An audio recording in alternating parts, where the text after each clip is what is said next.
Basement Kings podcast. This is Yani, the host of this podcast. I'm joined with a couple of other people. Why don't you guys introduce yourselves? All right, good evening. I am Gabe. I'm another person on this podcast. I don't know how to introduce myself. And I'm Mike. I'm sort of a creature of the internet. Still don't know how to introduce myself. Wow, this is going to be a nice and awkward first podcast, but that's how I like it. That's how we get things flowing here. This is where fuck ups are made.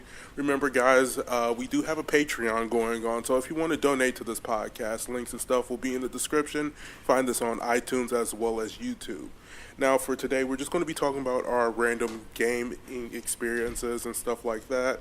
I thought this is like a good way for us to sort of open up and like get to know us as well as get to know each other, because this is the first time we're actually really talking to each other, so this is going to be pretty awesome.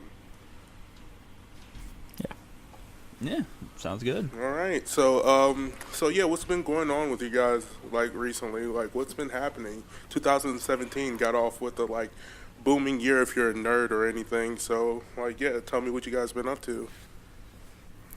Honestly, not much. Well, okay, the podcast ended. The podcast is over now. He has been to nothing at all. We can just end it right here. Oh, yeah. No, seriously, yeah. I have been doing fuck all. Lots of college work, I guess. Yeah, I mean, you gotta do it sometimes. Yeah. I couldn't do college. College wasn't my thing. See, you got to just get the easy stuff. You got to, like, major in something easy and then just coast like off film. Okay, film freaking okay, so I took film in college, like 2 classes worth of film classes, and I couldn't do it. The people there were, like, really annoying and uptight. And, like, I don't know, it was just annoying. And, like, they had us do films that we didn't care about. Like, hey, shoot this promo for an elderly home or some shit. And it was boring as hell. Yeah, I went to college for teaching and then realized I don't like people. So I went to college for IT support, and then I ended up not being able to really pay my bills. So I had to just basically drop out. And ironically enough, now I work in the field I was going to college for. So just there you go, kids. Just remember, you don't need to go to college to follow your dreams. You should still go to college. Yeah, just cheat the system. That's how I did it. Yeah, cheat the system, man. Yeah, because that's how I ended up in the gaming industry, by just cheating my way into there, just by lying and saying, yeah, I totally have experience in this field. Oh, yeah. Yeah, it's like, man, I'm going to school for this. I'm totally working on this. And it's like you get the job. I'm not going to school for this anymore. Tricked but you all hired me anyway. It's like, you got tricked, son. But I guess what's been going on with me in the gaming industry or nerd industry or whatever you want to call it, geek culture, for the past like 3 plus months. I mean, really just keeping myself busy with Final Fantasy since that came out in like November. Call of Duty, because I'm a bro and I have to get every Call of Duty game that comes out ever because I have a problem, big problem. And then Zelda came out, and that's been that, on top of life and moving and YouTube.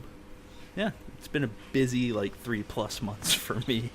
Yeah, I bet everybody can relate to that, because like I know a friend that like every release that came out in the past 3 months, he has been interested in it, and just like Horizon Zero Dawn, Nier, Yakuza 0, everything, like just everything that came out, he's playing it or he's enjoying it. And yeah, it kind of sucks, but yeah, it's kind of freaking awesome at the same time. I mean, I think this is one of the best first quarters of gaming we've had in a long time, truth be told. I mean, we had, like you said, Horizon Zero Dawn, Yakuza 0, Breath of the Wild. Then there's a whole console dropping. And then later on, like next couple months, we have Persona 5 and Sonic Mania and another Sonic game that's supposed to come out later this year. And then Call of Duty went and admitted, like, oh, we're going boots on the ground again. So even Call of Duty is getting some big attention this year. So it seems like it's going to be a great year for just video games in general. Yeah, I'm excited for to see what happens, especially with Call of Duty. Like most people, I didn't mind. I didn't hate the newest Call of Duty that came out. I actually pretty much liked the story mode that was with that, but like, yeah, they needed to switch it up. They need to bring it back to reality. Yeah, boots on the ground is. I mean, it's just. It sucks because it's what people have wanted, but because of like the new 3-year development cycle for every Call of Duty, they couldn't get it for that 3 years because everyone had already started developing and started working on it. But I mean, what are you gonna do? They're still decent games, except for Infinite Warfare. Infinite Warfare sucks. Now he's here. But, but what I've been up to is like everything. Mostly Breath of the Wild has been taking over my life until Persona 5 comes out, and then I'm going to give up my life for that. So, yeah. Hey, I'll sell my soul for Persona 5. Same here. Yeah, I watched a quick look. I made the mistake of watching a quick look on, I believe it was either Polygon or something, posted a video on YouTube. I was like, oh, I can't wait. I can't. I mean, I don't know about you, but I remember when I heard that game got delayed on Twitter, and it floored me. It dropped all the wind out of my sails. It just deflated me. I was so bummed. It's just like, fuck, what am I supposed to do on Valentine's Day now? Right, yeah, that was the best part, because it was like, even the, I think it was the special edition of Persona 5 was called, like, the Take Your Heart edition. Mm-hmm. So it's like, that's suited for Valentine's Day. That's a Valentine's Day release. And it's like, oh, no, we're gonna delay it for a couple months. You guys will be alright. It's like, no, we won't. We want it on Valentine's Day. Some of us don't have, like, significant others. Yeah, some people's significant others play Persona 2, so like that was like that was initially because the person I was dating before like unfortunate circumstances happened, we split up. But before that, we planned on like, hey, Persona 5 we're going to be playing on Valentine's Day. Put that in your calendar, and then like I partially blame the delay for our breakup. So. You hear that, Atlas? You caused the breakup of a couple. That's how shitty it is that you delayed Persona 5. I couldn't wait. So September, I played the Japanese version. So I played I played like 20 hours into the Japanese version. God. I guess that is the advantage of non-region locked consoles. Yeah, that's the great thing. And like speaking of that, the Nintendo Switch was a unregion locked console, and I was playing some of the Japanese release games on the Nintendo store because they had a barren release. So I was like, hey, let's see what's on the Japanese market and stuff. But they have all of like 4 games. I think there are some more Japanese, right? There was like about, I believe, like 3 more games on the Japanese market. One was Blaster Master Zero, and I don't know what the other one was. Like, it was some weird Japanese anime bullshit. I don't know. It was weird. Well, the thing about like the unregion locked consoles, I recall that Pokemon came out same day it came out with, the like same day America and Japan. So the fact that they unregion locked it, I doubt they're going to be releasing any of like the big Japanese title or the big titles in Japan first. I don't feel like they're going to do that because people are like, oh, we can just buy it here and that's going to tank sales, in America. So I don't feel like they're gonna do that too much, which kind of sucks. Yeah, well, it's a way to sort of like get stuff that we wouldn't normally get because it would cost way too much money to localize that crap. Like that one Phoenix Wright cross Sherlock Holmes game that we never got, and I was really pissed off about that. That would have actually been really cool. I have never heard of that, but I now just want that in my life. Yeah, it looks cool too. Even though, as much as I hate the 3DS, I wouldn't have mind picking up a 3DS just to play that because I like Phoenix Wright, and those two combinations seem freaking awesome. I mean, as much as I like Professor Layton, and that Phoenix Wright had the crossover with Professor Layton, I don't feel like that was as good as it would have been with Sherlock Holmes. Because, I mean, you are essentially bumbling Sherlock Holmes in Phoenix Wright, which I think is awesome that you would have had a better detective there too, just to kind of show you up, or however that would have been. Mm-hmm. Yeah, because like it's weird because that's mostly Sherlock Holmes is mostly a Western focused thing, so I'm surprised that didn't come out like in America or even in the like UK over there or something like that. But like I was like, out of all titles that we didn't get the one where he teamed up with Sherlock Holmes, which would have been awesome. Oh yeah.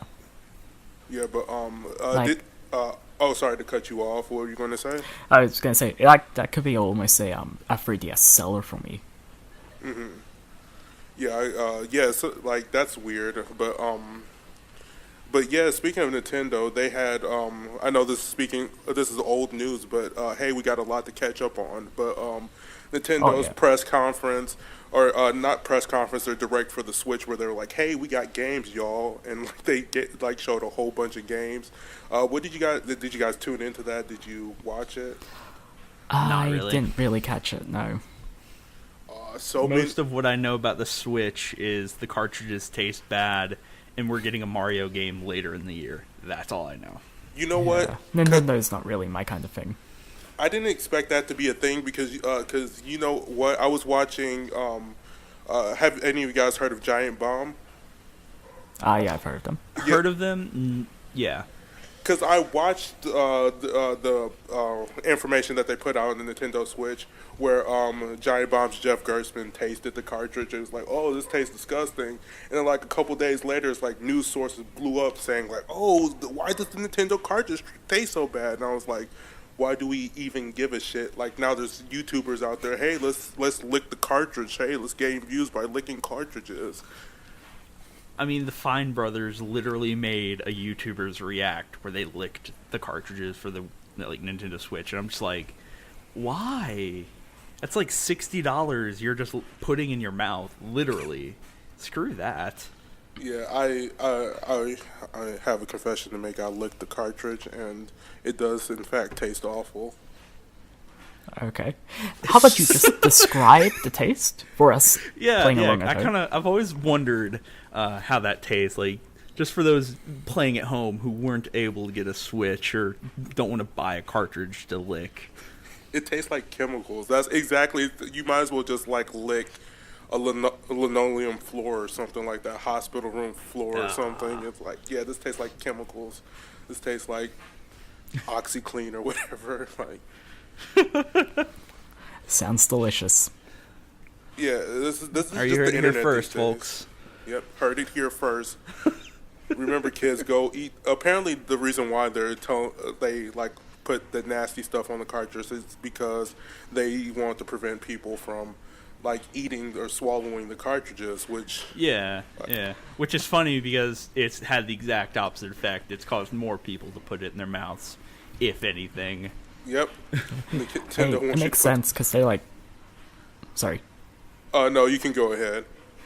Okay, it makes sense because they're like smaller than an SD card, right? Yeah, how big are they? Because I always saw like their the case is about the size of like a PSP case, but the carts looked small, like not as small as PS Vita, but they still looked like pretty small. We can actually test that right here because I have a Vita as well as a Switch. So this is the sound of me opening up a Nintendo case, everybody, if you guys want to clarify that. But yeah, they're about the same size. People. Yep, like, yeah. Yeah, let me get that sound on microphone again. There you go. That's the sound of an official Nintendo case being opened. ASMR. Just like someone opening cases, like, yeah. But yeah, it's about the same size as a Vita's cart, or not cart, but like a SIM card or whatever. So yeah, whatever the Vita thing is called. Yeah, it looks like it. From what I've seen online, it looks like it's slightly smaller than a 3DS card. I would say it's about the same size. The Nintendo Switch one is a little bit thicker. Oh yeah. Yeah. But yeah, and my Zelda cart was like, if you shake it, you can hear it rattling. I'm not sure if all Nintendo Switch carts are like that, but like I'm not sure why that was the case. But the game worked just fine. So I'm guessing there was just like something loose in there. Hey, there you go. Let us know in the comments or whatever feedback. Let us know if you shake your Nintendo Switch cart if it rattles. Yeah, and don't contact us about a refund because we're not the people who deal with that. But yeah, we'll happily take your Nintendo Switch games off you though. Yeah, just send them in to us. My P.O. box will be listed down below where you can send me all of your broken Nintendo carts. And I can sell them to GameStop because apparently, like, there's a GameStop near me that, like, they don't test the games or anything. So, like, I had a copy of, I believe it was the infamous Second Son. I was like, man, this game doesn't work. When I put it in, it doesn't work at all. And then, like, I gave it back to GameStop, like, here, I'm going to trade this in. Like, they're like, okay, looked at the case, or look at the disc, no scratches on it. They're like, hey, okay, here goes, like, your $5 or $2 that they give you, so. Right.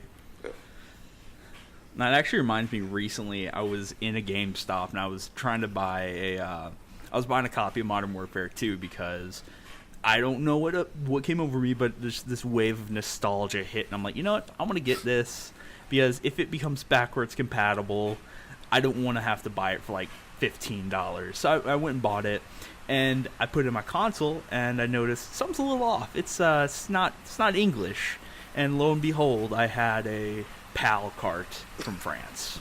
Nice. And I don't even know how I got a French version of Modern Warfare 2, but it's just like, why would you do that? Remember PAL and what was the American one in NTSC.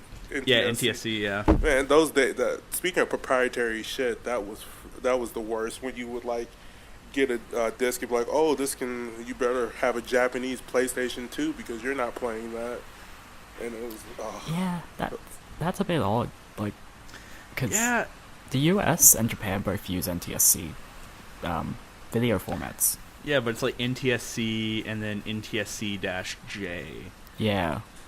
Which sucks. Mm-hmm. I mean, there are ways to get around it, obviously, like with Nintendo, something I found out very recently, because I was looking into actually buying a Japanese version of Super Mario Sunshine, because I saw AGDQ, and I was like, you know what? I can do that. I could totally speedrun this game. I can't speedrun that game. Back to the story, though.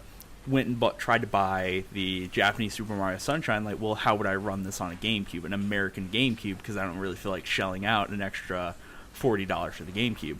I mean, certain systems I found out, as long as you have a memory card with data from the game you're trying to play, or the native language from the game you're trying to play, it circumvents the region lock in some cases, which I found really interesting, actually.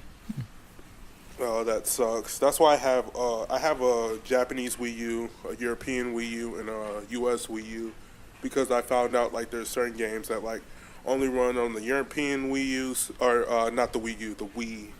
I have two. Yeah. I have a Japanese and a American Wii U, but for Wii's I have like 3 different Wii's, 2 different Wii U's, all because I want to play these like weird foreign games, and like I hate region locking. It's the worst. Really I just have a PC. Like, it just plays anything. Oh, well, sorry.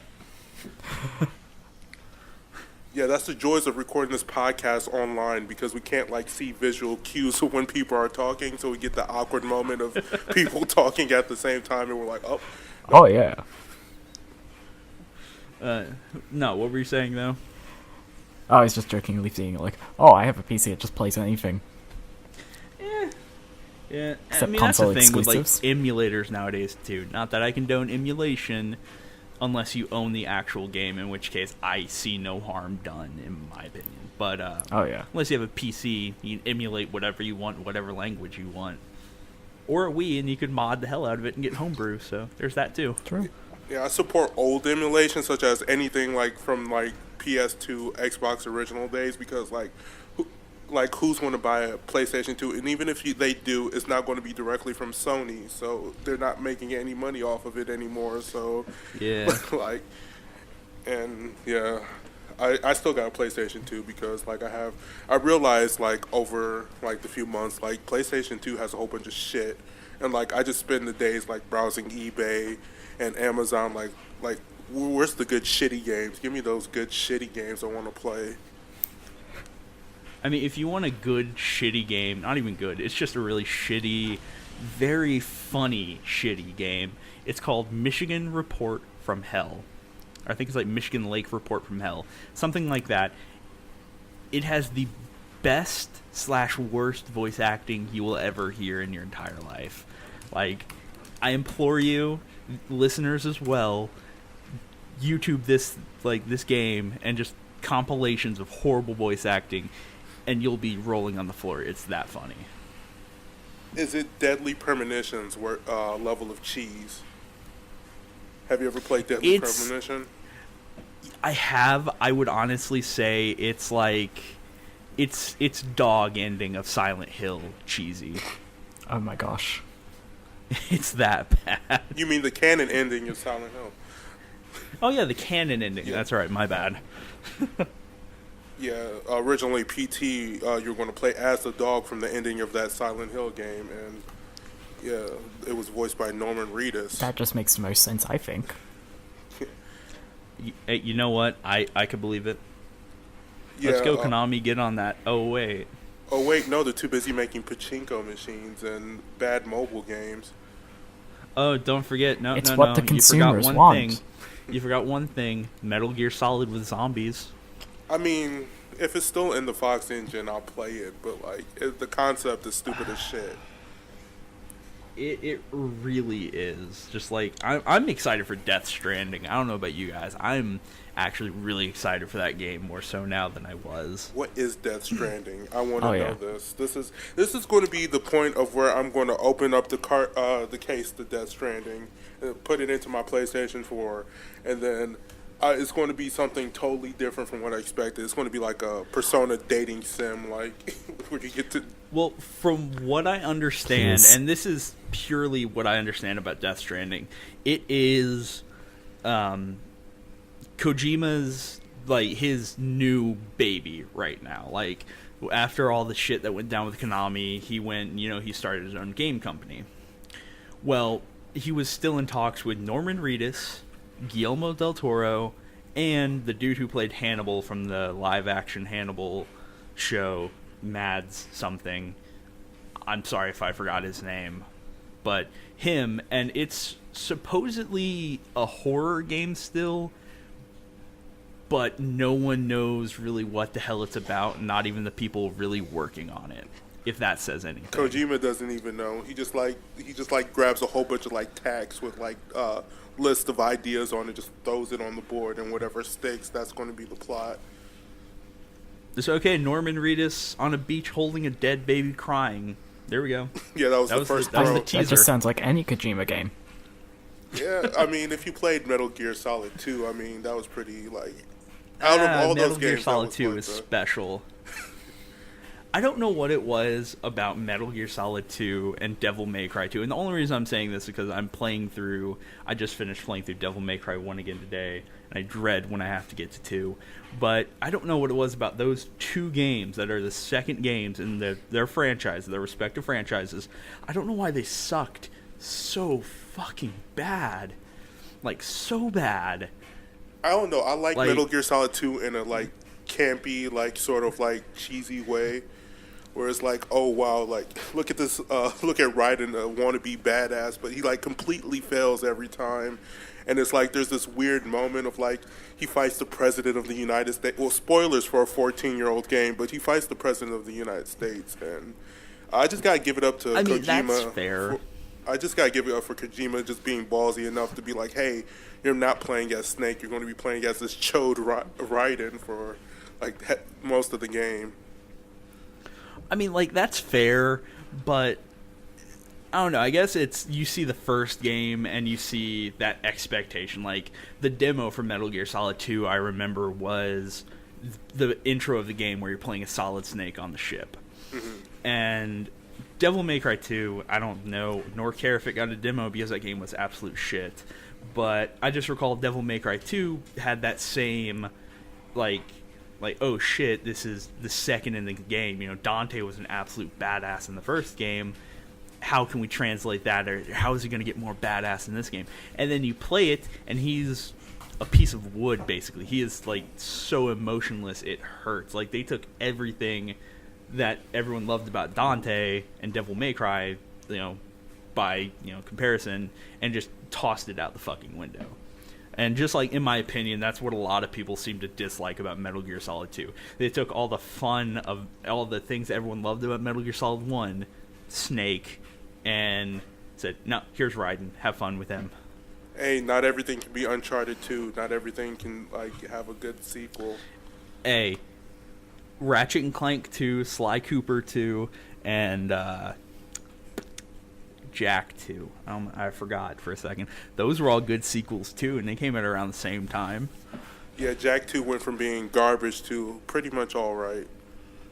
It tried to be Grand Theft Auto though, let's be honest. And then it was so stupid hard at points. Oh my god. Let's make this happy, pretty platformer into Grand Theft Auto. And then in the third game, such promise, such a good game. The ending left me wanting. And then they delivered a racing game because they were so proud of the driving mechanics. Don't forget that why? PSP Daxter platformer game. That was okay. Daxter was actually good. I enjoyed Daxter better than Secret Agent Clank and Size Matters.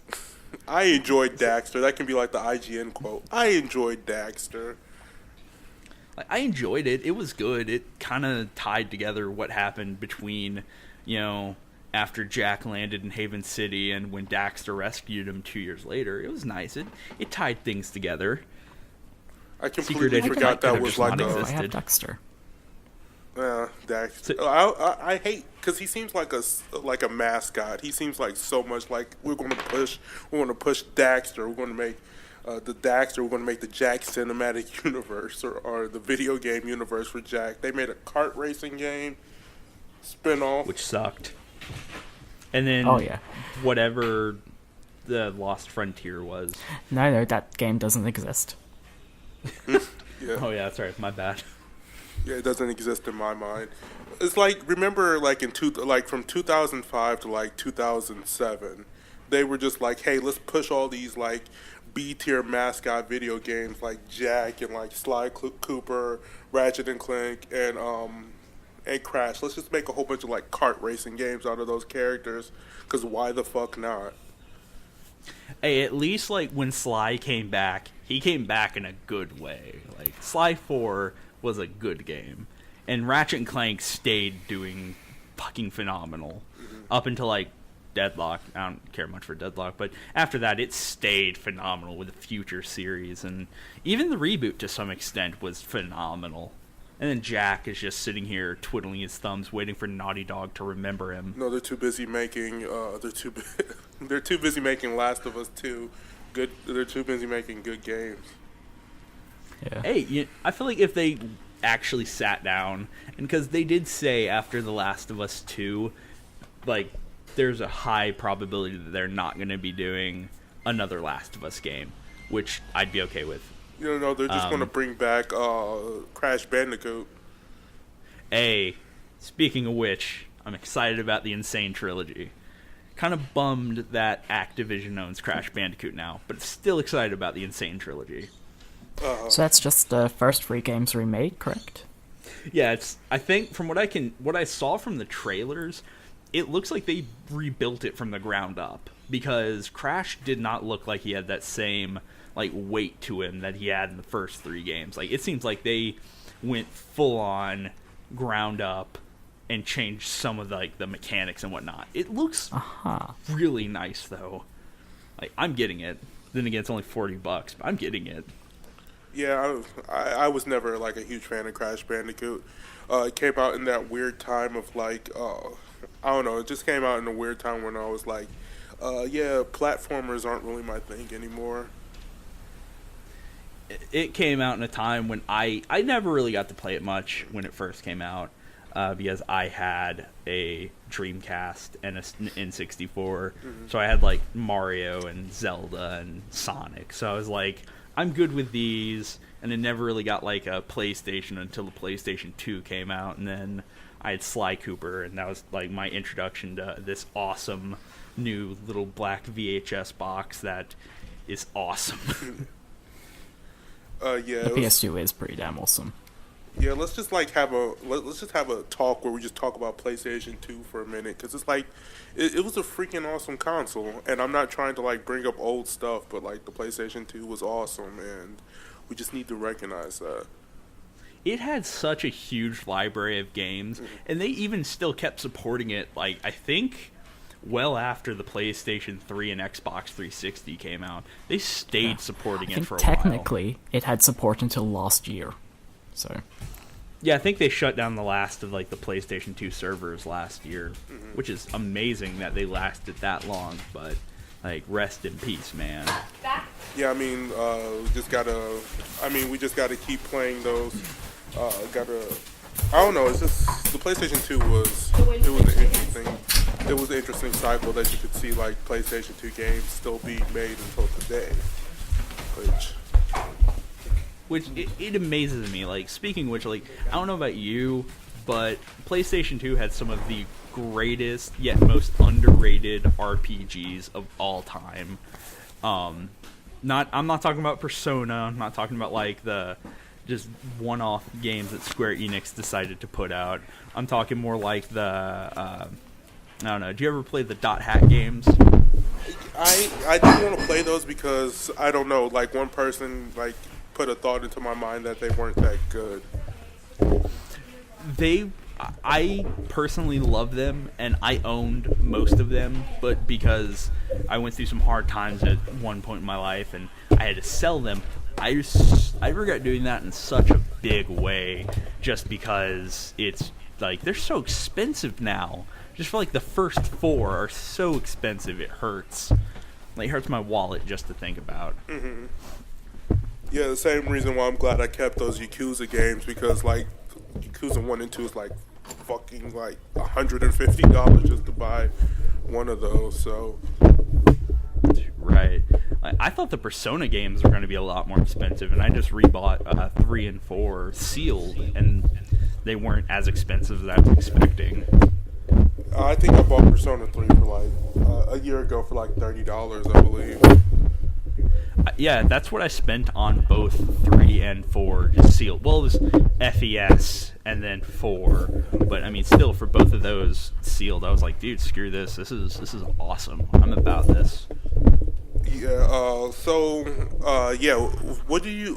Because like we've never really talked about this too much, but how did you get into Persona? Because I'm amazed when I hear like other Persona fans, because it's like such a niche sort of thing, this like dating sim / RPG thing. So yeah. For me, I got into it when I watched a Let's Player actually do a Let's Play of it. Naka Taleli, I don't know if you've heard of him, or Talili, I don't know, but I watched him because he did the Dot Hack games. I subscribed to him, and then I noticed he started uploading this game called Persona 4, and I was like, this is weird. I don't know if I'm gonna watch this. And then it's like, I watched the first few episodes, and I was like, this is anime, and I recognize these voices, and this is a really cool game. I'm gonna give this a bit more of a watch. Holy crap! And then lo and behold, I was like, I really like this game. This game is super fucking cool. I gotta go buy this right now.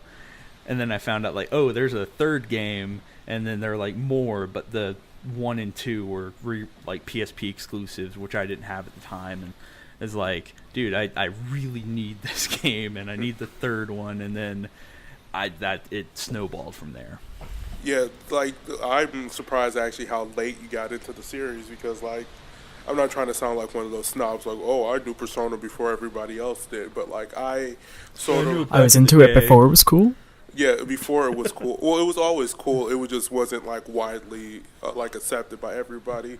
But like, I remember just because it was when Persona 3 came out, and then my relative, one of the relatives, like just saw us like, hey, this looks like this is cartoon, and like this probably won't like have any like blood or gore in it. Picked it up, got it for me. I was like, okay, wow, let me play this, and then like I was just in love with it ever since. Went back to Persona 1 and 2. Didn't like it as much as 3, and then like 4 came out. As soon as 4 came out, I was like there day one. Picked up Persona 4, played it, been in love with it ever since.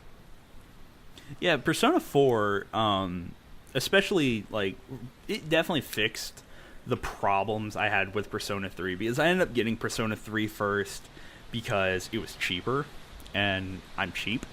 But I ended up picking up Persona 3 first, and I definitely I loved Persona 3 just because I love the dynamic with all the characters, but I felt it was lacking something, and it was in the battle mechanics where you could only control you and hope that your party knew what they were doing. Then enter Persona 4, it's like, oh hey, you know how all those issues you had with the Persona 3, like you had to date everyone you like social linked with, all the girls you social linked with, you couldn't control your party members. Well, here's Persona 4. You can choose to be friends with them, you can control your party members to your heart's content, you can stay in dungeons without fatigue. It's great, but we're gonna time constrain you even more, so have fun with that. Yeah, not to spoil you on Persona 5, but like you remember all the problems for Persona 4, it fixes that. So like, God, I don't remember problems from Persona 4. Just remember like booting up Persona 4. How long did it take you to get to gameplay? Like 2 to 3 hours, or like actual combat. Fair. So like it fixes that problem. So it gets the newer audience that's like, man, I want to fucking kill somebody. It gets that audience into the game a lot quicker. So I kind of understand I feel like that was one of the shortcomings for Persona 4, now that you mention it, yeah. Because I remember Persona 3, when it gave you really control, it let you save, and it's like, okay, now the next time we give you control, you're going to be in a fight. And it put you in battle way sooner than Persona 4 did, which I definitely thought was even better than Persona 4. Plus, I like the characters for Persona 3 a bit better. That's just me. Yeah, but what Persona 3 did, which I absolutely hate, was, hey, I'm fucking tired of shit. Let's leave this dungeon. I was like, man, fuck you. Right, and then I think one of the other issues I had with Persona 3 is, I don't know about you, but I like to grind on certain floors forever. And you grind on a floor for X amount of time, and oh, hey, you hear those chains? Yeah, you better run to the stairs or you're going to die. I didn't like that. Yeah, Persona 3 has had a way of like getting people to like leave the dungeon, which Persona 5 has that, but it has it in a way that makes sense. But I'm not going to like spoil that for anybody or any of you guys, because like, yeah, it has a clever way of like, hey, you may not want to stay in this dungeon forever, because that's probably not going to be the best solution. Persona 4 Persona did it in a way of like made you want to finish the dungeon as quickly as possible, so you have more time for your social links.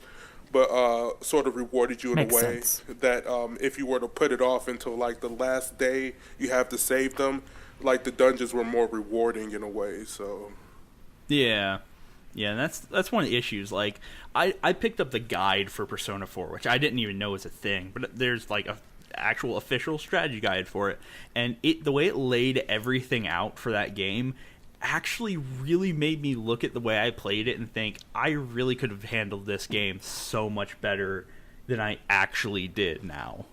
yeah, that's understandable. Like that they have a guide. Like hell, I bought like almost $100 guide for Kingdom Hearts. I was like, I'm going to get this because I've never 100%ed that game, and I want to 100% it. I think I like thought with about the getting first that at Kingdom one Hearts. The first, Or I believe the guide is for the 1.5 remix that they made for the PlayStation 3. Oh, yeah. They made a guide for that? Yeah. Huh. Yeah, because I remember it That's has the actually same really cool. cover art that the book has the same cover art that the game had, which I really like the cover art for those games because they look really cool. Yeah. Speaking of Kingdom Hearts, 1.5 and 2.5 are getting re-released for the PlayStation 4. And I heard they're buggy as hell. You know what? Nothing like a patch won't fix. Yeah. I mean, I'll take 60 frames a second, 1080p for a few little minor bugs. Mm-hmm. Like, apparently, have you played the recent one that came out? What is it? The 2.8? Apparently, It's 1.8, whatever, to whatever, something Very long prologue. name. Yeah. something very. I hate that name so much, but apparently, Like number Like, yeah, number 3.58 decimal point. Over 17 times pi, the square root of 2 is... Times the meaning of life. But corny name, insert here. But apparently the 3DS one, the remake for the 3DS, that one ran at 60 frames per second. So hopefully maybe they can do that for 1 and 2, I don't know. I'm excited for it because I think it was after 2.5 came out. I got it day of because Kingdom Hearts. I got it day of, and I remember that was the first time I'd actually ever wanted to sit down and complete as much of that game as I could. Like, I got Ultima Weapon for the first time ever. I maxed out all my drive forms, not for the first time ever, but I maxed them all out, and then I basically kept grinding up to beat Sephiroth, not for the first time ever. But with all the new stuff that was added too, I was like, this is cool. I like this. I'm about this. Okay. But prepare to start watching YouTube videos on the lore of Kingdom Hearts and prepare for that shit. Because, like, I just sat down, I just took one day, I was like, hey, I wanna know what happened in Kingdom Hearts. I'm just like a passerby, like played 1 and 2. I really like those games, but I want to know the story. I want to know the lore. So I spent like 2 to 3 hours just watching someone talk about Kingdom Hearts, and I was like, I just sat down in the like darkest corner of my room and just sat there and just shook my head for like 3 hours. I was like, oh my god, this is so convoluted and complicated. It really is. Like, oh yeah, the condensed version is people, keys, they fight, one goes evil, one loses his heart, and the other one gets trapped in darkness, and then 3 more people, they fight, one gets evil, one's heart, falls asleep. And it's like, it's basically the same story with a few tweaks here and there. Oh yeah. Except for Dream Drop Distance. Apparently Dream Drop Distance, I haven't beaten it yet, but apparently that's where it's like, oh hey, there are more people that can use keys as weapons too. Go find them. It's like, okay, cool, I got it. The premise of Dream Drop Distance was like, hey, I bet the person who made this game watched Inception before this, because that was every idea about that, about going inside dreams and dropping into dreams and like a dream within a dream. I'm like, okay, someone has watched Inception recently. Inception, yeah. I didn't care much for Dream Drop Distance, honestly. That's what you can say about every one of their like sideline games. I didn't really care much about X, like what was it, Rechain of Memories or whatever. I liked Rechain of Memories, and I liked Birth by Sleep. That's it. You like the Birth by card Sleep game? is pretty good. I liked the card game. I don't know. I don't like playing any card game with AI because they pull some impossible bullshit that like gets me pissed off. How about the game of Gwent? Oh. Hey, let's stop playing a good game to play a horrible game inside of a good game. Like, when you say that, it reminds me of the Rage Quit video where, I don't know if you heard of Rage Quit, but it was Michael who was playing like the newest Yu-Gi-Oh game that came out for like the PC, and he got to the Battle City, and he went up against the first like Rare Hunter, I think their names were, I forget, it's been a while since I've seen Yu-Gi-Oh. Rare Hunter, and it was the dude who had like the 3 pieces of Exodia in his deck, and he basically got 1 turn knocked out because Exodia bullshit. Because the dude went first and basically blew him away with Exodia. Nice. It was amazing. That's bullshit. He got so mad. That I would actually be mad about that too, because like, yeah, I hate like when it's like random bullshit luck, because that's what if you guys haven't played like the mobile card game Yu-Gi-Oh! Duel Links, it's like mostly like, hey, who gets lucky first? Who gets the lucky card first? And it just pisses me off. I mean, isn't that the show in a nutshell? Yeah. Except you can't get the card you need when you need it.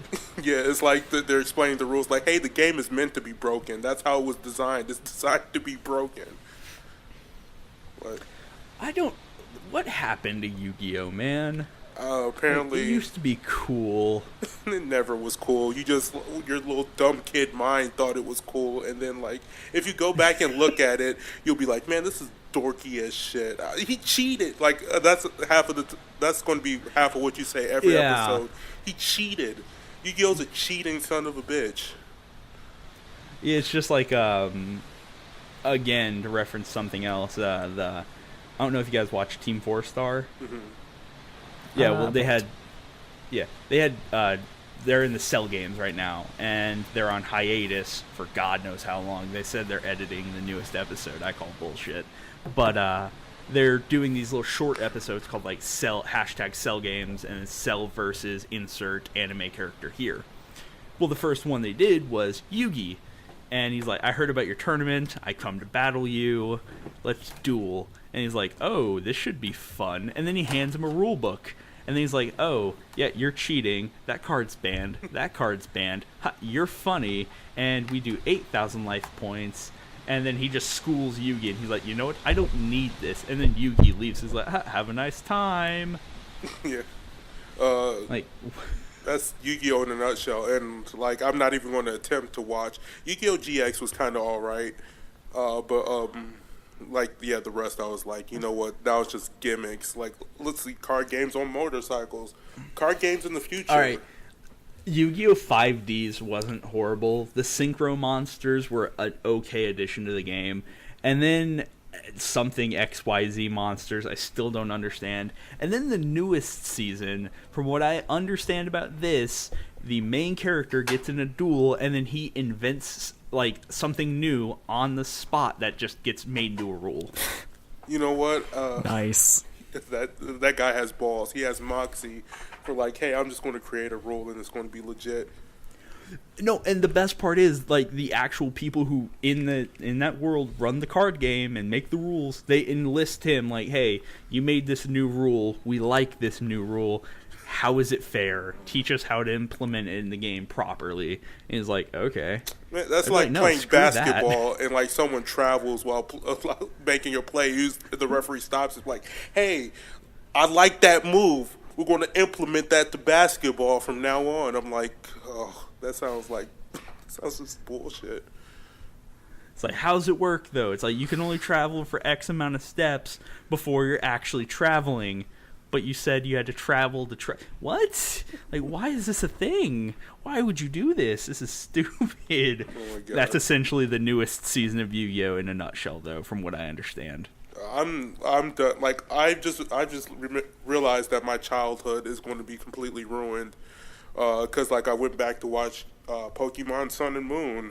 Oh my God! Yeah.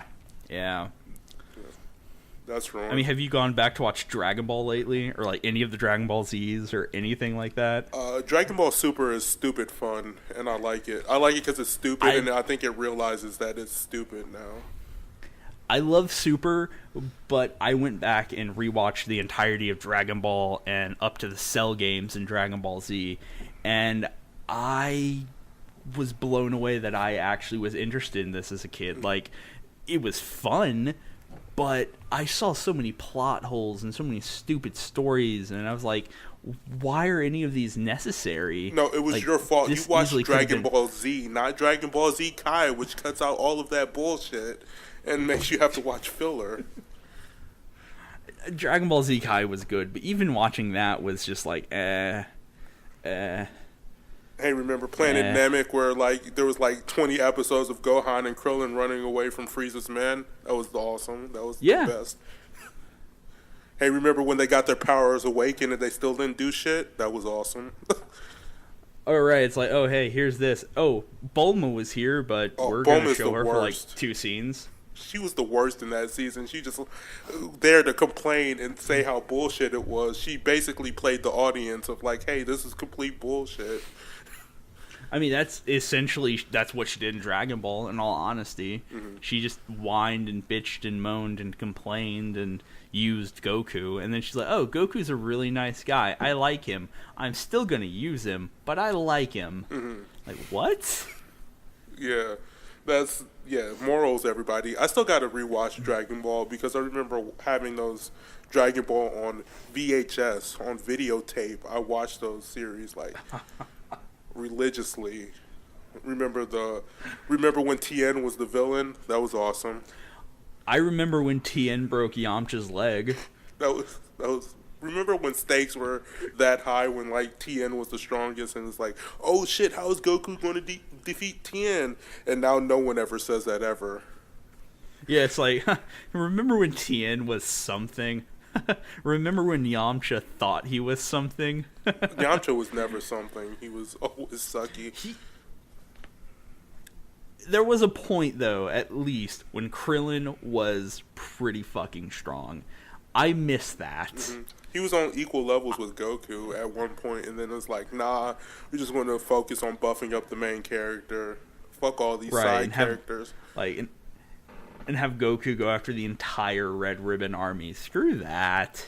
That was so stupid. It's like, hey, you know how like in most anime, it's like, hey, the whole group is going to get strong so we can conquer this enemy. But no, just like the main character's just going to go in there one day and just wreck house, and then just like, oh well.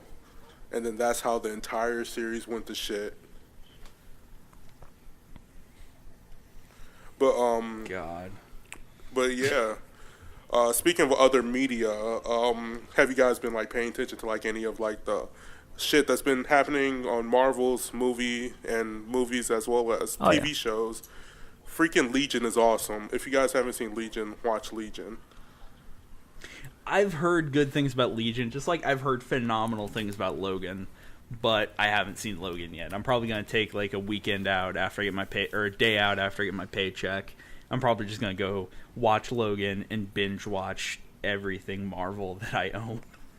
Yeah, and Iron Fist comes out this weekend. Apparently it was not good, but still I'm going to watch it. Hopefully I can find some enjoyment. Yeah, I might check it out as well. I mean, I love Jessica Jones, I love Daredevil, and Luke Cage is fucking great. So I have high hopes for Iron Fist. I'm going to stop listening to what other people say about it because like, oh, IGN saying it's terrible or like, and dude, let's get one thing straight about IGN. IGN is so biased, it actually physically hurts my body because they gave Call of Duty Ghost, which is the hands down one of the worst Call of Duty games ever. They gave it like I think it was a relatively high score. It was like an 8 out of 10 or a 9 out of 10. They gave Halo 4, worst Halo game ever, 8 out of 10, 9 out of 10. And then they gave something like, I think something good that came out recently, the best Sonic game that came out recently, Sonic Generations. They gave that game like a pretty fucking low score. And I'm like, why?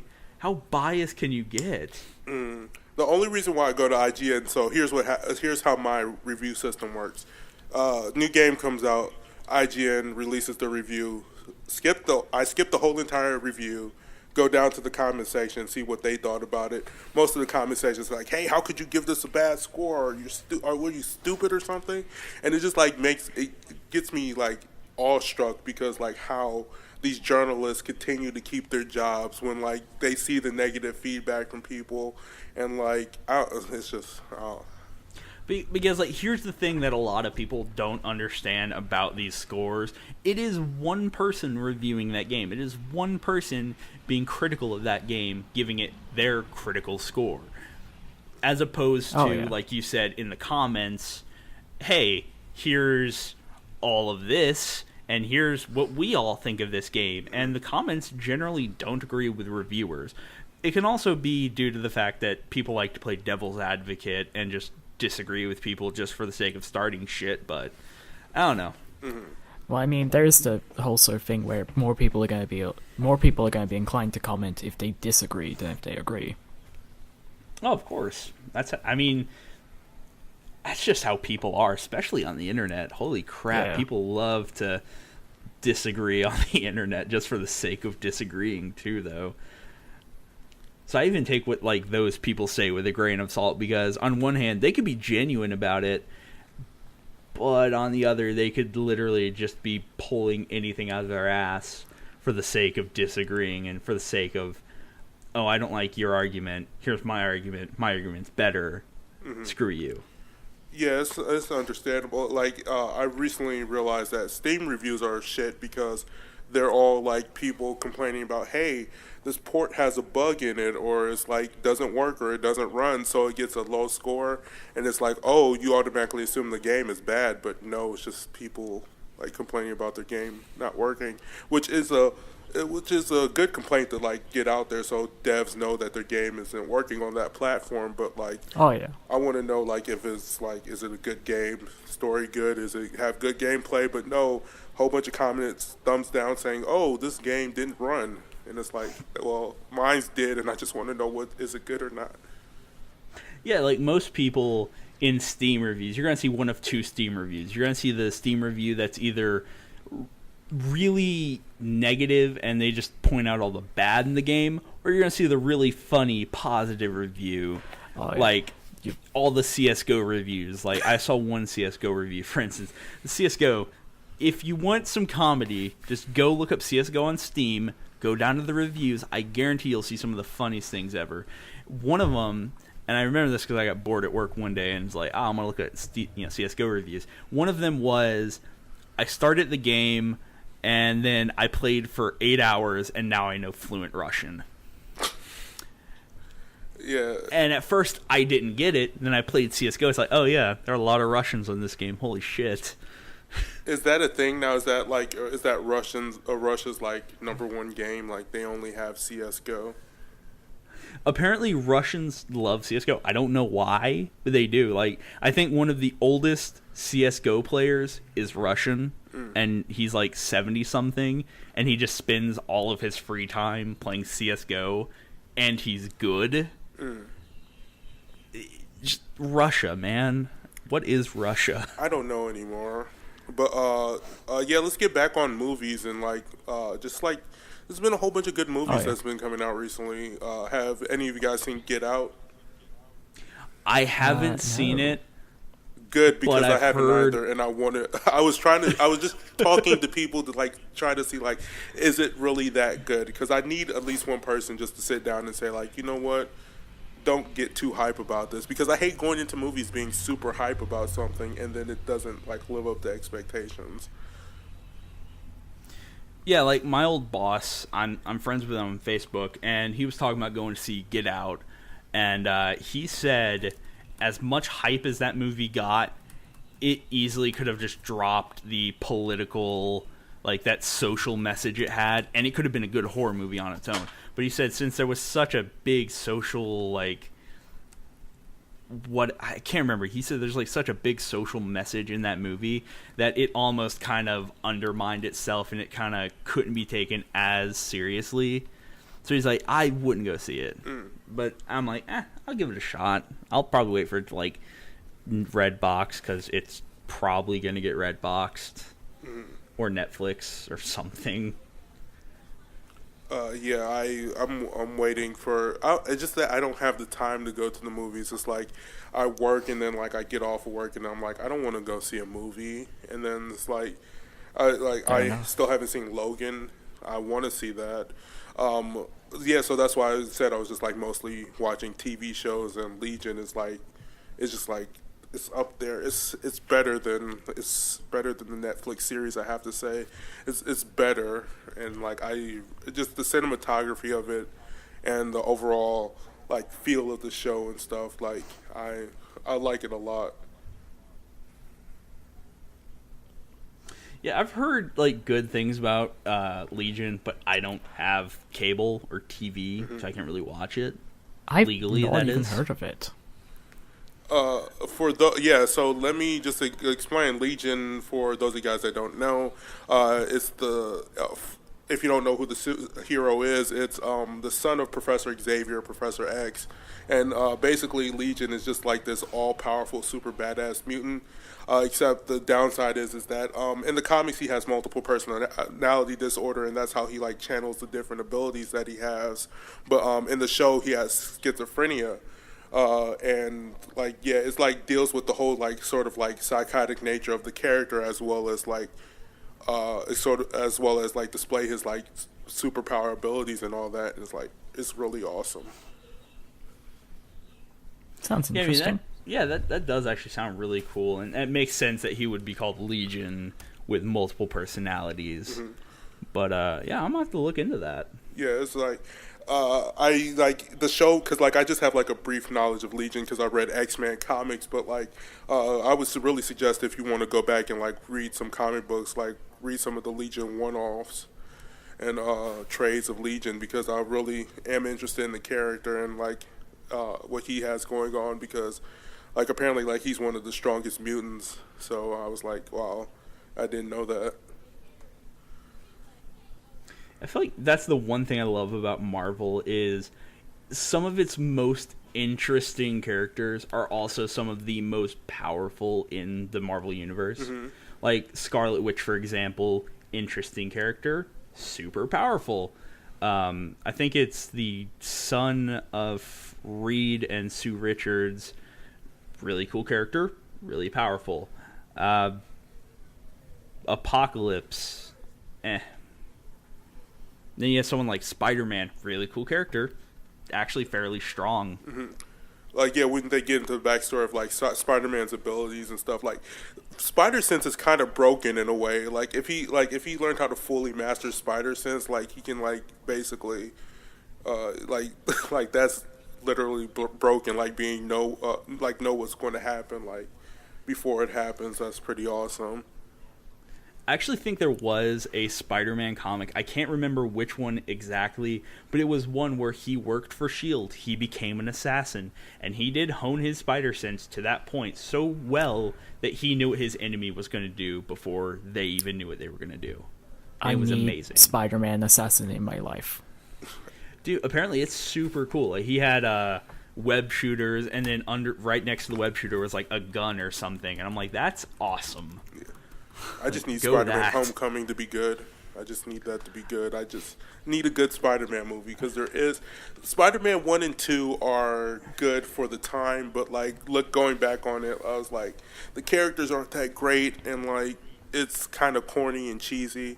It's like I just want Spider-Man Homecoming to be that good.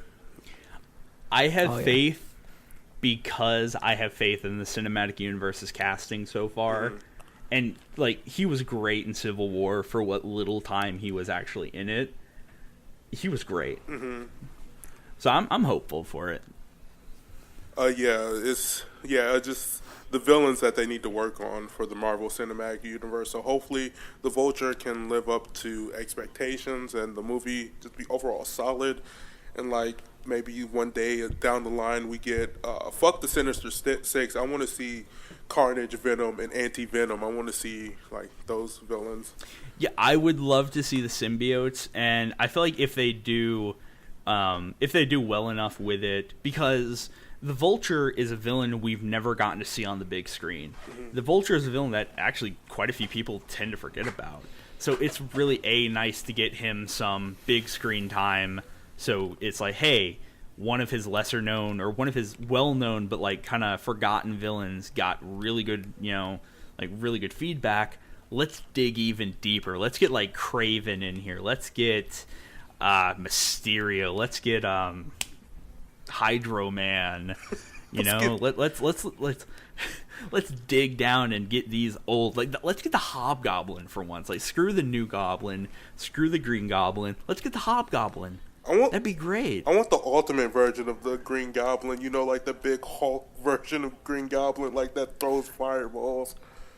That would be cool. And truth be told, the way that when I saw the Amazing Spider-Man 2 Spider-Man outfit, mm-hmm. I was like, dude, that's Ultimate Universe Peter Parker. Mm-hmm. That's not Amazing. That's Ultimate Universe Peter Parker. He's even lanky like him. Like, mm-hmm. Give us that Green Goblin. It's like, oh no, the Green Goblin's gonna suck. Okay, well, at least give us a cool Rhino. No. The Rhino is just going to be in the credits, and we're going to cliffhang, and we're never coming back to this again. So, haha, suck on that. Mm-hmm. Yeah, what I really want is, which is probably never going to happen, but they could do it because they're in the same universe now. I want Kingpin to be like a villain for Spider-Man, like just because I miss the old Fox days when Kingpin was a Spider-Man villain. I do want to see that, just like I want to see Spider-Man and Daredevil team up. just for like one, like even if it's only a cameo in the movie or just like a scene in the movie. Like I want to see that. Like let that be an Easter egg. Yeah, like I would really be interested to see that. Like I want to see him I want to see him team up with like those heroes, the Defenders, because like I feel like Spider-Man would. I mean, they're all in New York. Yeah. So I mean, it fits. And plus, I think like him and Luke Cage did team up a few times, and him and like he had or Jessica Jones had a crush on him. So hey, let's work that into season 2.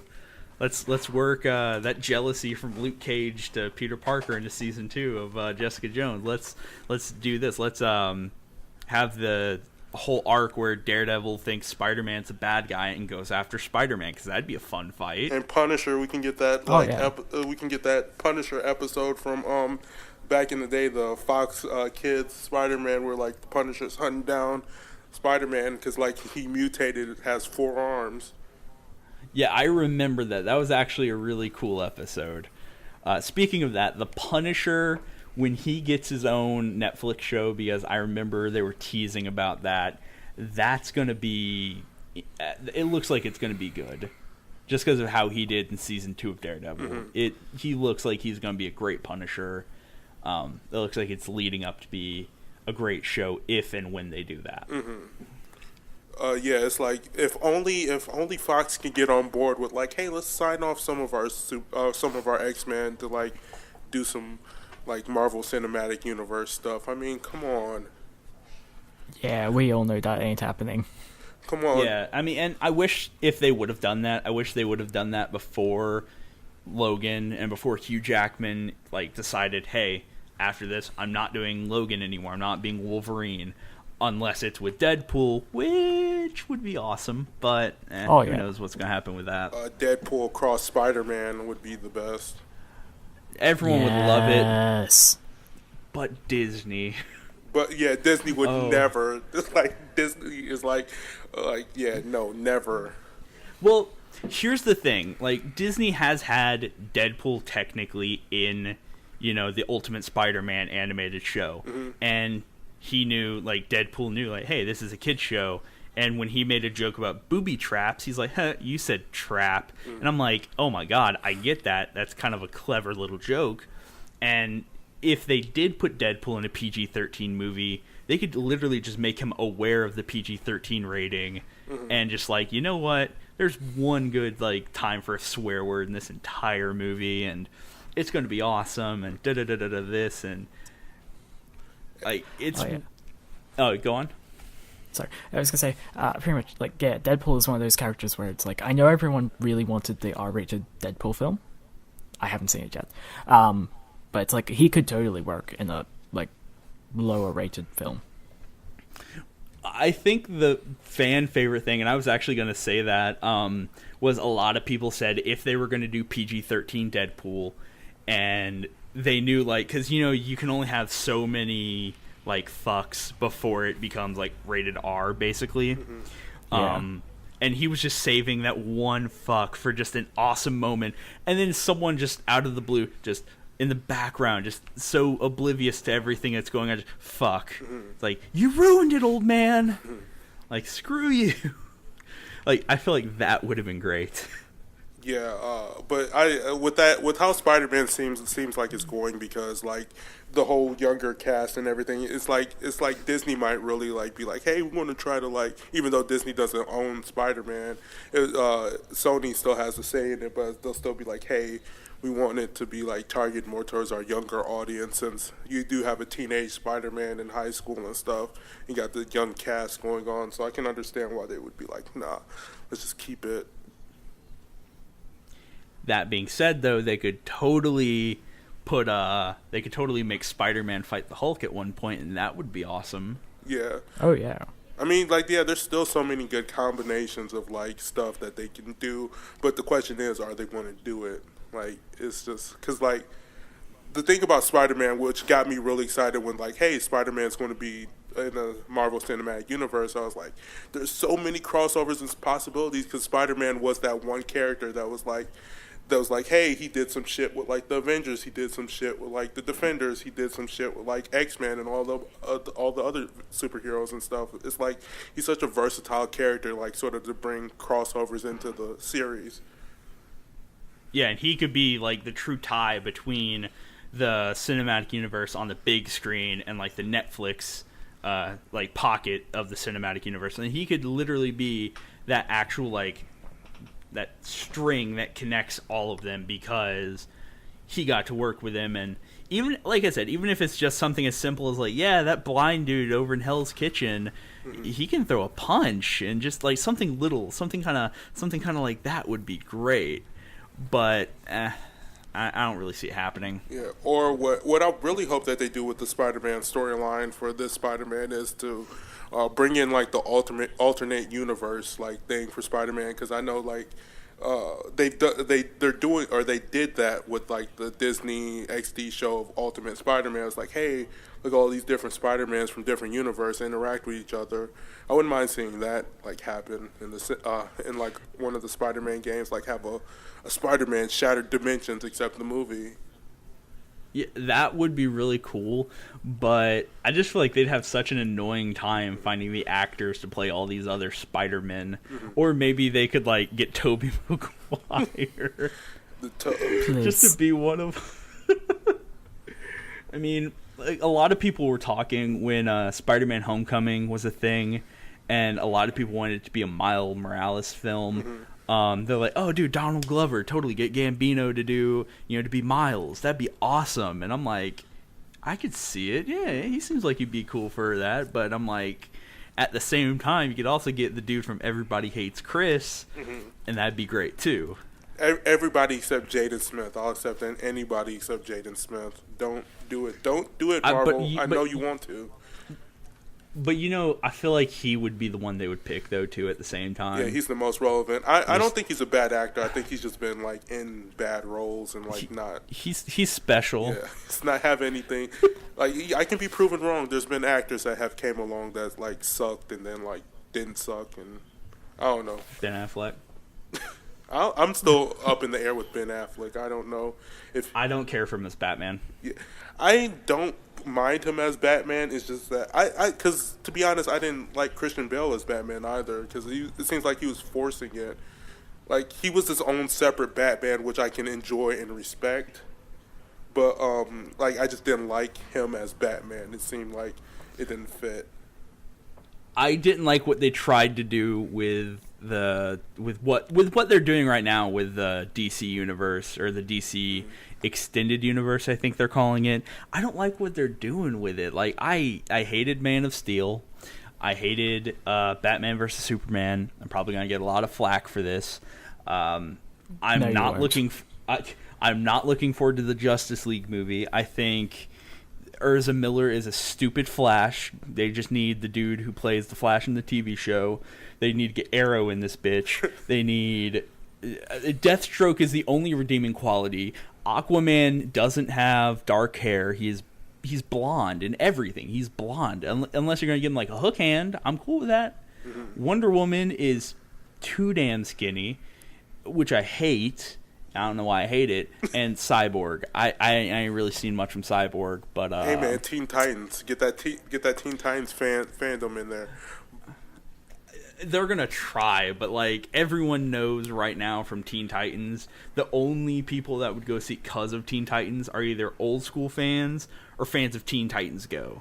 Ugh, and I don't won't want fans of Teen Titans Go anywhere near me. But like, yeah, that implies there is fans of Teen Titans Go. Hey man, have you seen the time slots for the Cartoon Network? It's basically all Teen Titans luckily. Go. It's like, hey, yeah, with like new shows and then back to Teen Titans Go, basically. Yeah, it's like, hey, the Teen Titans Go, maybe Steven Universe, Teen Titans Go. Like, oh, do people really like Marvelous World of Gumball, Teen Titans Go. Adult Swim. And then you're safe for hours. And then more Teen Titans Go when you wake up in the morning. But speaking of like the reboots, Samurai Jack came back too. Yeah, thank God that has came back. I still haven't watched it yet, but I'm probably going to wait till like the season finishes, and then I'm going to just binge watch it. But So, from what I've seen from Samurai Jack is the old writers are back. It looks the same. They got all the voice actors back. It looks absolutely phenomenal.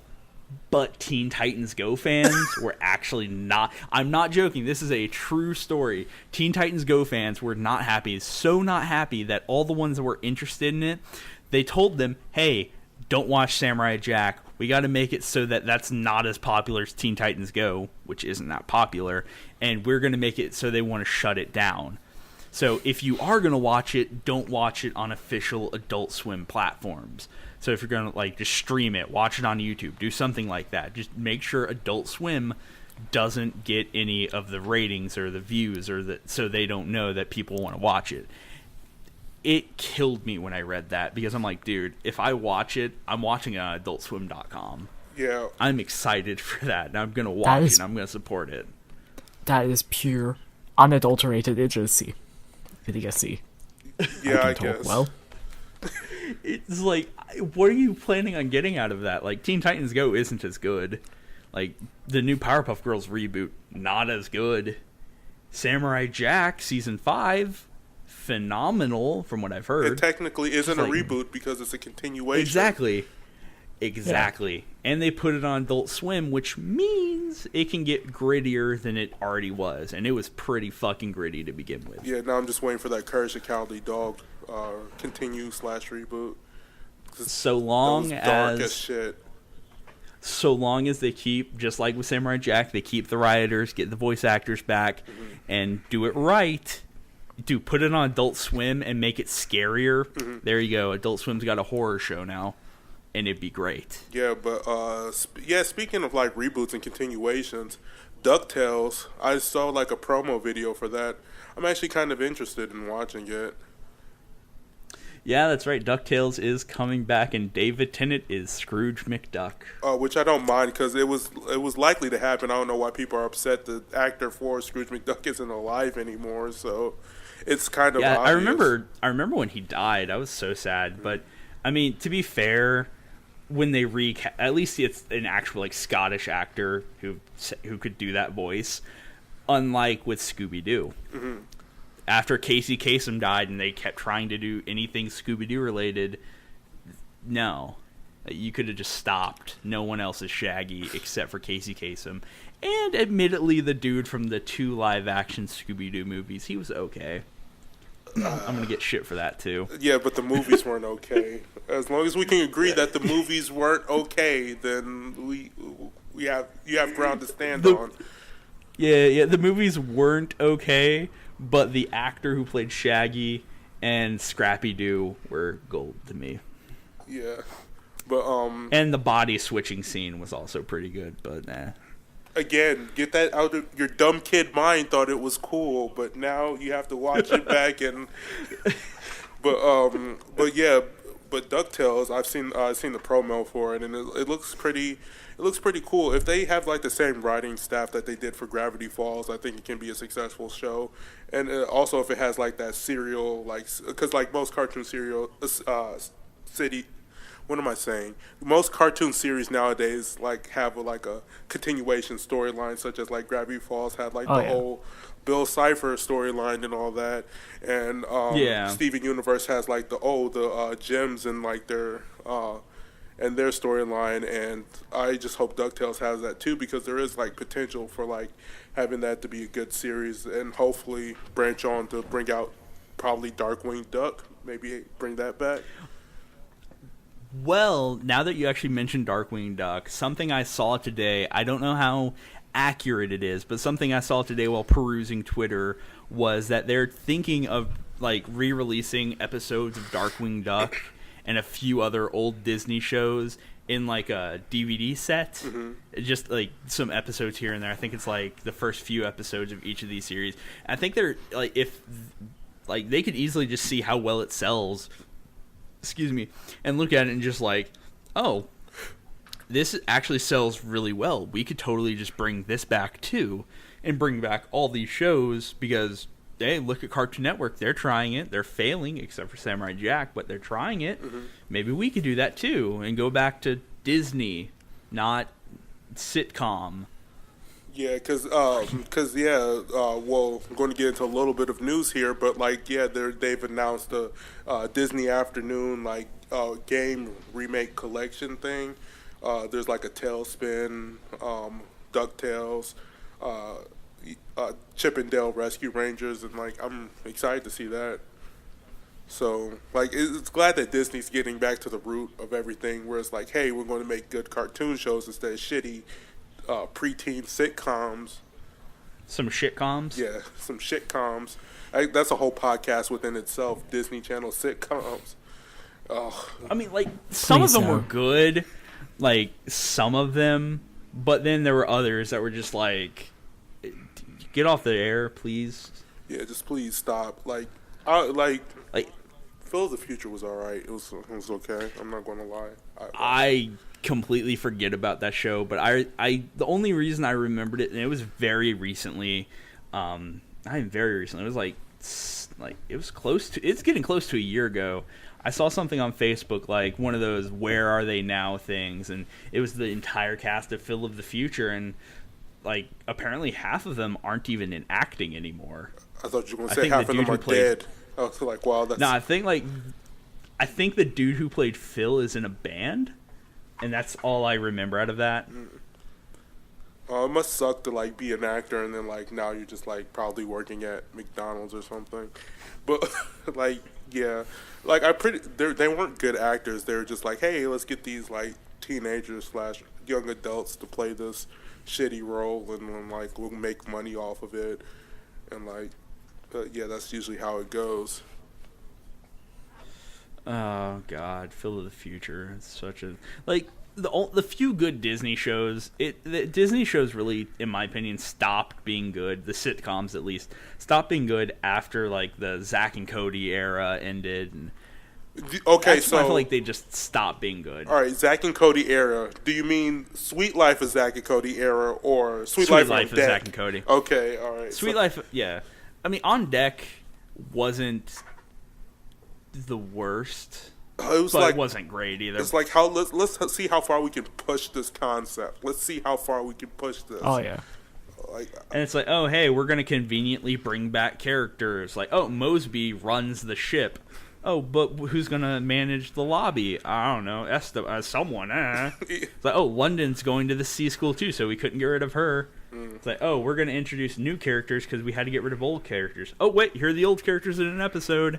Yeah. Like, why couldn't you just keep these characters, man? You can just Disney Channel itself is like, hey, let's just throw shit against the fan and see if it sticks. Yeah, let's see if it sticks. Yeah. Or let's shit. I don't even think that was the correct phrase, but like that's how Disney looks at it. Like, hey, like, well, at least they're making good movies, and like they have the Marvel Cinematic Universe. So I mean, they can just like continuously make their shit sitcoms. Yeah, and they know that the cinematic universe is going to bring... And now they own Star Wars, too. Let's not forget.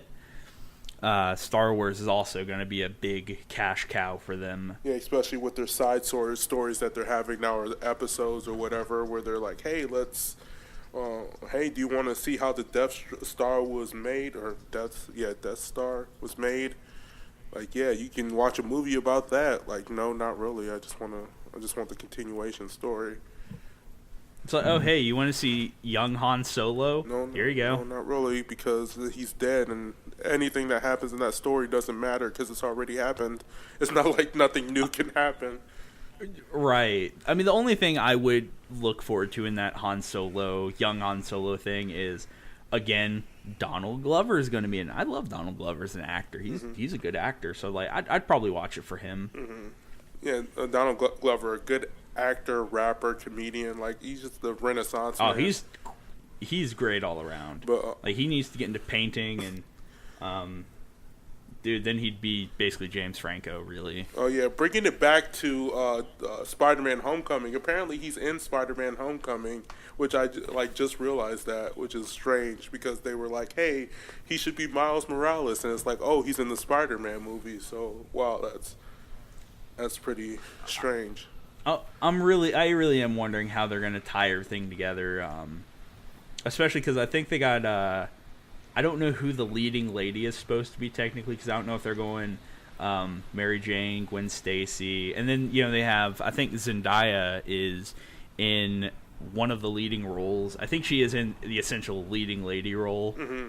And I'm just like, how do you tie into all this? Who are you supposed to be? Like, yeah, they could just be like, because I think they said Mary Jane, but like then they're like backing off, saying like no, because people are angry, and they like, dude, of course they're gonna be angry. Yeah, it's the internet. Everyone's gonna get offended about something. Yeah, I'm always offended. That's how you win in life. You always become offended by everything. Oh yeah. It's like Ghost in the Shell, another prime example of people getting offended. I mean, to be fair, they did take an anime and then fill it with white people. Makoto Kusanagi. That's the main character's name, Makoto Kusanagi. It's like, well, wow. Is this going to be Dragon Ball Evolution all over again? Nothing with can ever be. Chi-Chi Enchanto, or Bulma Enchanto, and like Chi-Chi whatever, and Goku, and Geeko or whatever. God, that was so horrible. The only thing they got right in that entire, like, name-wise was Muten Roshi. Mm-hmm. That's it. Yeah, I guess. Nothing can ever beat Dragon Ball Evolution. Because Dragon Ball Evolution is, like, on this level of, it's not even bad enough to be, like, so bad it's good.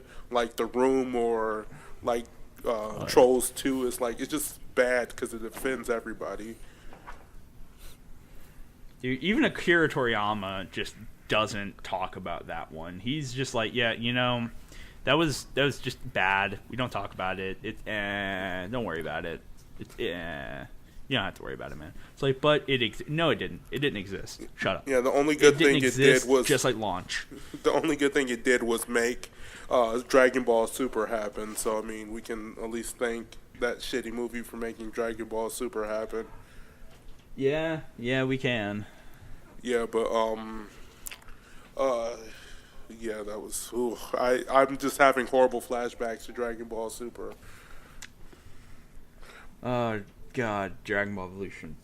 So horrible. Still somehow worse than GT, and GT at least tried to go back to like Dragon Ball roots and make it about Goku traveling with people and. I mean, that's the reason they made him a kid again. Mm-hmm. Just because it's like, oh, hey, we have, like, remember how Dragon Ball was cool and they had him traveling and he had a quirky female companion and a kind of quirky male companion and, yeah, we're going to bring that back, but it's going to be Trunks and his granddaughter. Oh, Goku's a kid again. Why?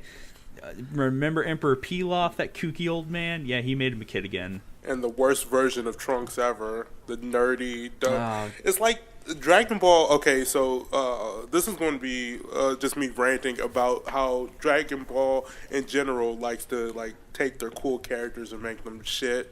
Like, remember when Trunks entered there and he was like, yeah, this cool fucking badass with the sword. Everybody liked him, and then they made him shit by creating Kid Trunks, and he's the absolute worst.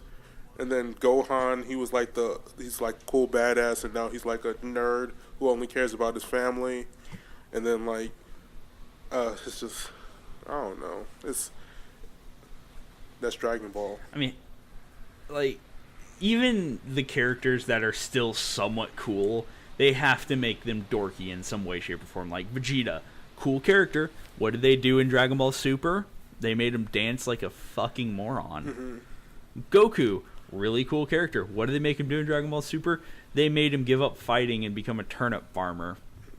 Krillin, it's Krillin. No one cares about Krillin. Yamcha, no one cares about Yamcha. It's like, oh, he's still playing baseball though, at least. Hey, Krillin, cool, man. Krillin's coming up again. He's going to be in. He's actually going to be fighting again, which he's going to be in the next arc. And why? Because I actually like Krillin. I want him to succeed. Let him be a cop. No, I want him to succeed. I want him to be the best human there ever was. Because out of all the human characters, I like him the best. Because, like, he's not... I definitely do like Krillin. Because, like, he's not sucky as Yamcha. Like, Yamcha's just the worst. Tien is, like, he's turned into nothing. He's just, like, a stoic character that you barely see. And then it's like, yeah, Krillin's up there. He's, like, has good, like, comic relief. His wife is fucking hot as shit. He has something to fight for. Right. As opposed to Gohan, who is like, oh, hey, Gohan had a lot going for him. Mm-hmm. He was strong. It's like, oh, yeah, no, he's not strong anymore. Don't worry about that. I feel like all of that can really be traced back to when Elder Kai fully unlocked his potential. Mm-hmm. And he just stopped training because, like, oh, hey, this is my full potential all the time. Mm-hmm. I don't really need to try anymore. And it was like, and the thing that pissed me off was like, okay, this is it for me. When like Gohan was like, he was strong enough to beat Boo, and it's like, oh, they tricked him because he turned him into a piece of chocolate and ate him, and yeah, so now Goku has to save the day. It's like, yep, that's Dragon Ball. At least in Super, they give each character, like, fuck, even Yamcha got redemption in Super. That hilarious because they made episode. A baseball episode. Oh, that episode. I mean, at least they still gave him redemption, though. Mm-hmm. Somewhat. I mean, Vegeta's doing a lot better in Super. Krillin even did pretty good in Super. Mm-hmm. They brought back Ginyu, spoilers, in Super. And just all this stuff. And you're like, wow, Goku isn't the main. If anything, Goku's a detriment to everyone there. He's like, he could easily just be written out of the show, and everything would probably be better. Yeah. It's just like he said in the Cell games, or after the Cell games. Like, yeah, you could wish me back, but I realize that as long as I'm alive, a lot of bad stuff happens. How about you just keep me dead? Yeah, that's, again, as I say, that's Dragon Ball for you. It's like anything that you like bring up. It's like, that's about running. That's Dragon Ball. That's anime. That you couldn't just like have that line over there. That's anime for you, because it's all the same. But yeah, this has been a long and girthy podcast for you guys. Normally, normally we would just like fill this time with questions, but since this is the first podcast, we don't have any questions. So. Remember, if you want any questions to be aired on the podcast, you can tweet me at Mr. Black Canadian. I will be answering your questions, as well as you can email it to me as well. Links and all that stuff will be somewhere where you can find it. But if you guys want to like give out like your Twitter handles or your YouTube name or whatever, if you want people to look you up. So if you guys want to follow me at Twitter, you can. My Twitter name is annoying as hell, though. It is JAK of all trades trade YT, because YouTube. And you can find my YouTube channel there. I upload daily. It's Let's Plays. It's fun. It's awesome. It's lit, as the kids say. I don't know. Lit fam. It's lit fam. Hashtag. Yeah, you can follow me. Sorry. Oh, you're good. Go ahead. You can follow me on Twitter at Alexonica, ELECXONICA, and I have a YouTube link there. I upload, I promise. I actually have something in the works. Oh, wow. Ooh. Oh, yeah. You mind telling the viewers or listeners what's coming up? I have something to do with The Witcher in the works. Ooh. Yeah. Does it have to do with Gwent? No, it doesn't. Serious online Gwent players. A Gwent series. Gwent LG. I will say this, it has to do with The Witcher and the Hexer. Ooh. Yes, and if you know what that is, it pretty much gives away what the video is going to be about, but yeah. Alright, so Mike, you have anything coming up on your channel? Well, I'm close to 100 subscribers, and once I hit 100 subscribers, I'm going to shoot myself in the foot and play Sonic 06. Yay. That's going to be... Well, no, correction, I'm going to be playing Sonic's story. I'm locking other stories behind other milestones on the channel so people will subscribe. Fair enough. Oh, so you're not actually going to shoot yourself in the foot and then play Sonic 06. I don't know. Give me a gun and I might. That'll at least I don't know. Playing Sonic 06 is shooting. It'll dull the pain. Yeah. So, you guys can follow me on my new channel, The Swisher TV, uploading a whole bunch of shit. Put emphasis on shit because, that's just how I roll. Follow me at Mr. Black Canadian. And this is where the podcast, the video version of the podcast will be uploaded. But if you just want to download this and listen to it on your phone or mobile device, All that is going to be on iTunes, and as I said, links will be in the description down below. But yeah, that is it for today. Next week, hopefully, we're going to give you some more topics to talk about.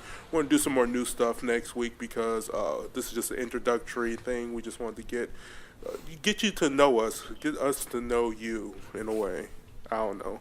Again, this is the first podcast, cringy, awkward, and hopefully we'll probably have more people on, making even more cringy and awkward. But until then, see you guys later. Oh yeah. Yeah, see you guys next time.